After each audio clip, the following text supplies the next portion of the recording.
How you going today, guys? Today I'm going to be talking about cherry barbs, so if you want to hear about that, then stay tuned.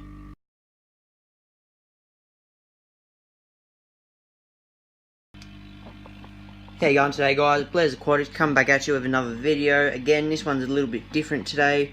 This one is on some new fish that I got. So, these are cherry barbs, like most of you would know.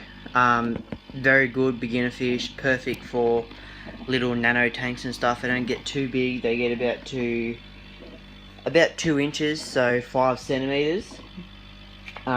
Their origin, they are from Sri Lanka, actually. Sorry guys if I'm moving the camera around a fair bit, it's only because I'm trying to follow these little turds around. They love to move and they love to spool up as well. This side's a bit dark as well. So yeah, I'll just try and get through this pretty easy for you guys. Just give you a quick rundown on how to care for them and what to do to make them breed and stuff like that. So I'll get straight into it.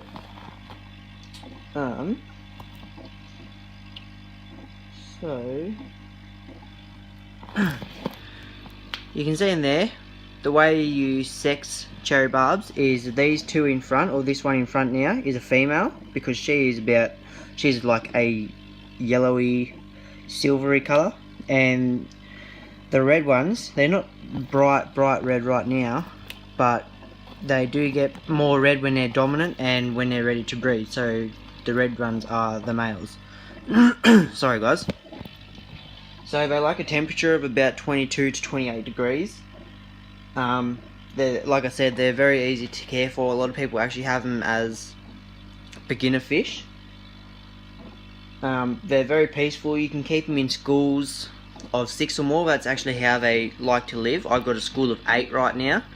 But they like to be in schools of about 5 or more, so they're happy and they don't hide, because otherwise they will just hide on you. Cherry barbs, how to breed them is you need a tank with plants. So you can see here, this is my 3-foot long tank that I have my breeding bristlenose in. I've added some more plants. They're just fake plants for now, and a sort of a hollow log in the back there. So I'm hoping I can get them to breed. Right now I'm just trying to condition them up and get them fat and plump, because they actually they hang their eggs on the plants, or thread like materials. You have to remove the adults though. So once you see eggs, or if you're lucky enough to see eggs in a community tank, then you'll have to try your absolute best to either get the plant out very carefully and add it into like a 5-gallon bucket or something, 5-litre bucket, whatever, to get them to hatch. They will hatch in about 3 to 5 days, if that. They hatch relatively quick. But yes, the family, or sorry, the school of cherry barbs will actually eat the eggs. They can have many tank mates, as you guys know. I've got, sorry, terrible lighting in here today. I've got my angelfish in here. Now I was a little bit skeptic at first whether to put these in or not, because I just knew for sure my angelfish would go for them straight away, just for the fun of it, and they did. But like I said, I put the plant covering first because I know they like to hide, especially if they'll be stressed out after transport and stuff. I actually got these from a fish shop an hour away from me. So they were a little bit stressed out at first, so I made sure I put these plants in so they could hide, they could cover, and the angelfish wouldn't get them. But now they're fine. Angelfish stay where they are. Cherry barbs just run around like no tomorrow. Sorry guys. And yeah, so food, they like anything from freshwater. They are omnivore, but they'll have live food, freeze-dried food, flake food, frozen bloodworms, brine shrimp. You could even give them like baby brine shrimp to plump them up very easy.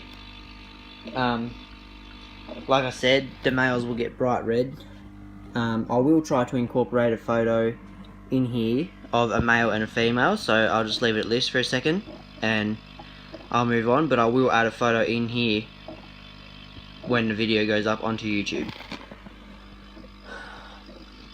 So the lifespan of these cherry barbs is about 5 to 7 years, so they are awesome. These are about 3/4 of an inch right now that I brought them at.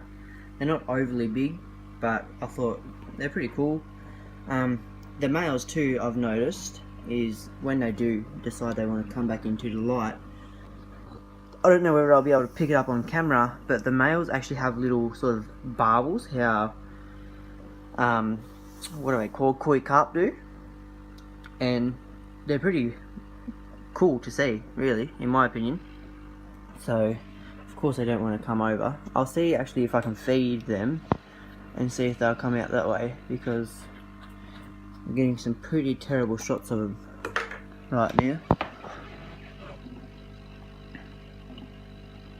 So there you go, I've just put some freeze-dried black worms into the aquarium, so they should come out a little bit more now with food. They're probably just shy of the camera, obviously, as you would be.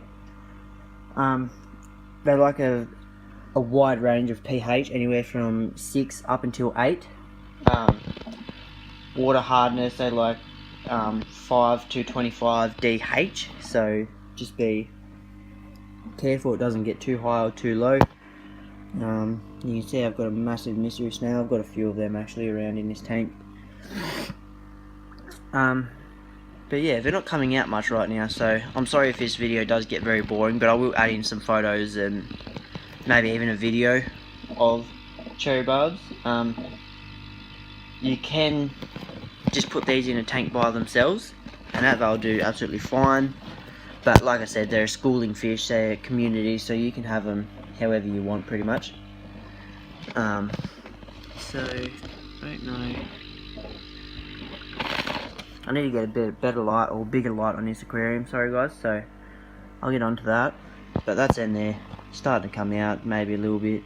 I might go back under the light. But yeah, so they are good. And I know I said that I did keep these primarily by themselves, but I was also reading a forum online that I could be... So, how am I going to explain this? So, in the wild, obviously, if a big predator comes around, little fish scatter away and hide. So, pretty much what people have also said is put some little fish, schooling fish in your aquarium, and it'll make the bristlenose, the bristlenose feel more safe and comfortable to breed, because like I said, when there's nothing else in this tank, then they think everything's just gone away, everything's just hidden because there could be a big predator, so that's why they hide away as much as all the other fish do.